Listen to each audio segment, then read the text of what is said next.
dari SMA Negeri 1 Tanjung. Yeah. Kepada beliau waktu 15 menit kami persilakan. Assalamualaikum warahmatullahi wabarakatuh. Waalaikumsalam warahmatullahi wabarakatuh. Yang terhormat Ibu Elvi Yulianti, SPD selaku atasan langsung SMA Negeri 1 Tanjung. Yang terhormat Bapak Akif Budiman, SPD MPD selaku mentor dan juga Kepala SMA Negeri 1 Larangan. Dan juga rekan-rekan menti yang berbahagia. Alhamdulillah wa syukurillah, perkenankan saya untuk melakukan seminar laporan rencana hasil kerja, yaitu laporan akhir orientasi pengenalan nilai dan etika P3K Provinsi Jawa Tengah tahun 2024. Saya Lili Kumaeso Putri dari unit SMA Negeri 1 Tanjung. Yang melatar belakangi laporan orientasi nilai dan etika ini yaitu berdasarkan Undang-Undang Nomor 5 Tahun 2014 yang menyatakan bahwa ASN itu merupakan profesi PNS dan P3K yang mengemban jabatan di suatu instansi pemerintahan. Ya, di mana ASN ini perlu memahami beberapa hal seperti peran dan fungsi ASN, kemudian kedudukan, kewajiban dan hak ASN, serta memahami pola pikir ASN sebagai pelayan masyarakat seperti nilai dan etika. Oleh karena itu perlu diadakannya suatu orientasi ya untuk para P3K baru seperti kita begitu. Sedangkan untuk maksud dan tujuan, yaitu maksudnya membekali peserta dengan pengetahuan sikap dan perilaku berupa nilai dan kode etik, sehingga nantinya kita itu mampu mengemban tugas yang sesuai dengan visi dan misi organisasi kita masing-masing, begitu. Sedangkan untuk tujuannya sendiri, kita diharapkan dapat mengenal tugas dan fungsi ASN, kemudian pengenalan nilai dan etika pada instansi pemerintahan. Yang ketiga, pemahaman dan penyediaan informasi kepada P3K yang baru diangkat, serta diharapkan mampu mengaktualisasikan nilai-nilai dasar ASN yang berakhlak. Waktu dan tempat untuk orientasi nilai dan etika itu sendiri terbagi menjadi 2 agenda. Untuk agenda yang pertama yaitu dilakukan pada tanggal 11 sampai dengan 13 November 2024, dilakukan secara Zoom meeting. Kemudian untuk agenda yang kedua dilakukan pada tanggal 14 sampai dengan 21 November 2024, di mana kegiatan yang dilakukan yaitu meliputi mentoring, penyusunan laporan, dan juga seminar. Untuk tempatnya sendiri, karena saya bukan berasal dari SMA yang dinaungi oleh Bapak Akif, jadi saya berada di 2 tempat. Pada agenda 1 saya berada di SMA Negeri 1 Tanjung, sedangkan untuk mentoring, penyusunan laporan, dan juga seminar saya melakukannya di SMA Negeri 1 Larangan.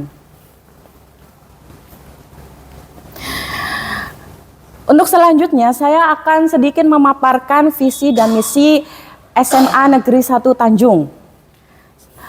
Yang pertama yaitu visi SMA Negeri 1 Tanjung.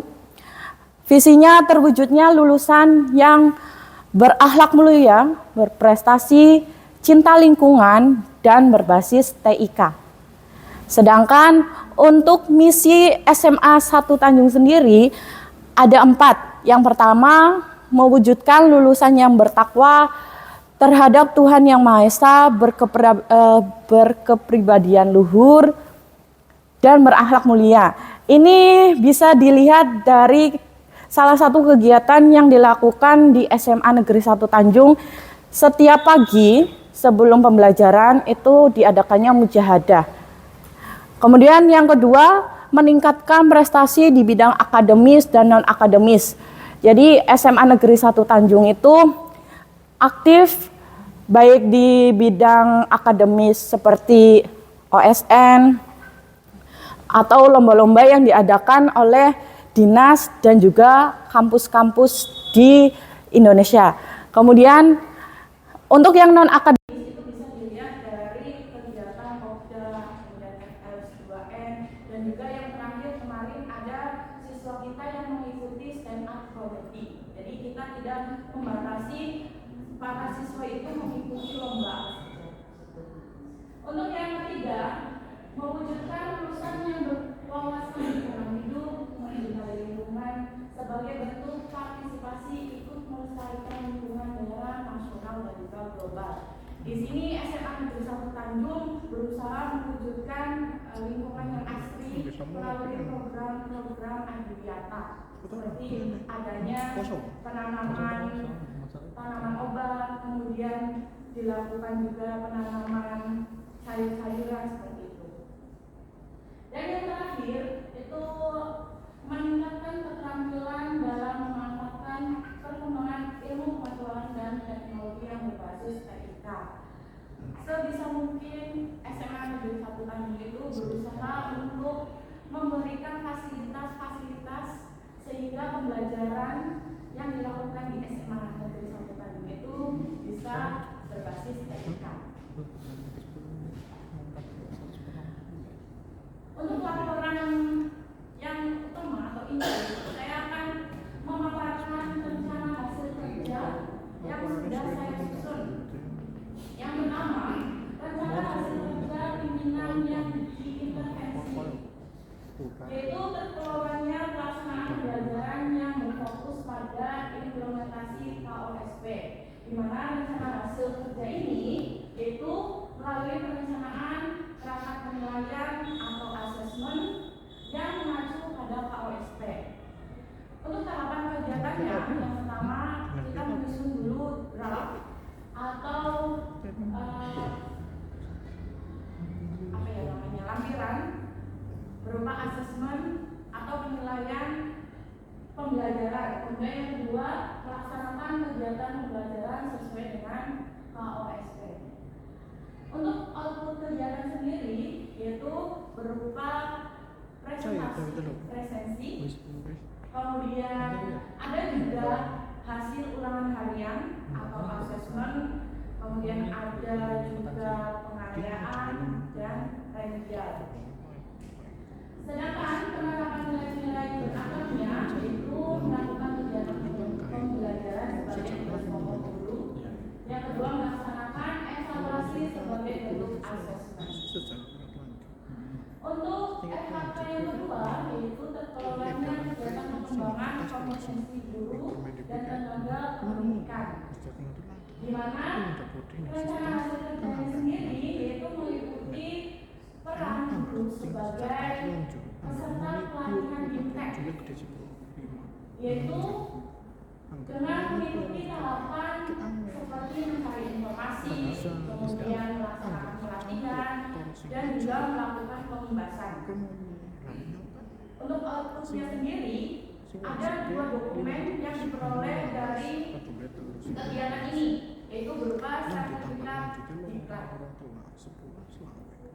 Untuk yang ketiga, yaitu masih sama dengan yang sebelumnya, berkaitan dengan pengembangan kompetensi guru yang berbeda. Di sini kegiatan yang dilakukan yaitu berupa peran sebagai peserta praktik baik yang diselenggarakan oleh komunitas. Tahapan kegiatannya sama, sedangkan outputnya yang berbeda. Kalau di sini sertifikatnya biasanya hanya berupa 2 JP, sedangkan pada kegiatan sebelumnya itu dilakukan selama 2 sampai 3 hari. Untuk yang keempat, adanya peningkatan kualitas praktik pembelajaran guru, di mana rencana hasil kerjanya yaitu meningkatnya praktik manajemen kelas yang berfokus pada penerapan disiplin positif. Di sini ada 2 tahapan, yaitu menyiapkan perangkat dokumen berupa supervisi, kemudian yang kedua melaksanakan kegiatan sesuai dengan implementasi KOSP. Outputnya yang pertama yaitu dokumen perangkat pembelajaran manajemen kelas yang berfokus pada disiplin positif. Biasanya ini perangkat pembelajarannya hanya berupa 1 kali pertemuan karena dilakukan hanya sebagai supervisi. Kemudian yang kelima yaitu tersusunnya kurikulum KOSP yang berorientasi pada kenikmatan pembelajaran secara partisipatif. Untuk outputnya sendiri di sini ada 1 dokumen perangkat pembelajaran. Kalau yang ini berupa perangkat pembelajaran yang disusun selama 1 tahun. Untuk yang terakhir yaitu terkelolanya penugasan guru dan tenaga pendidikan untuk mewujudkan penyelenggaraan pembelajaran yang berkualitas. Di sini saya diberi amanah sebagai pembina intrakurikuler atau pembina OSIS, di mana dokumen yang diperoleh dari kegiatan ini berupa program kerja dan juga SK penugasan sebagai pembina OSIS. Untuk simpulannya, berdasarkan hasil kegiatan orientasi guru P3K di lingkungan pendidikan Provinsi Jawa Tengah, kesimpulannya sebagai berikut, yaitu guru profesional P3K dapat mengenal tugas dan fungsi ASN. Kemudian yang kedua, guru P3K dapat mengenal nilai dan etika pada instansi pemerintahan. Yang ketiga, guru P3K mampu memahami dan menyediakan informasi pada P3K yang baru diangkat. Ini untuk dokumentasi sendiri dari awal orientasi. Sekian presentasi dari saya kembalikan kepada Terima kasih kepada Ibu Lili yang sudah mempresentasikan hasil laporannya. Selanjutnya Bapak Ibu monggo ada yang mau ditanyakan. Ini monggo Bu Aini.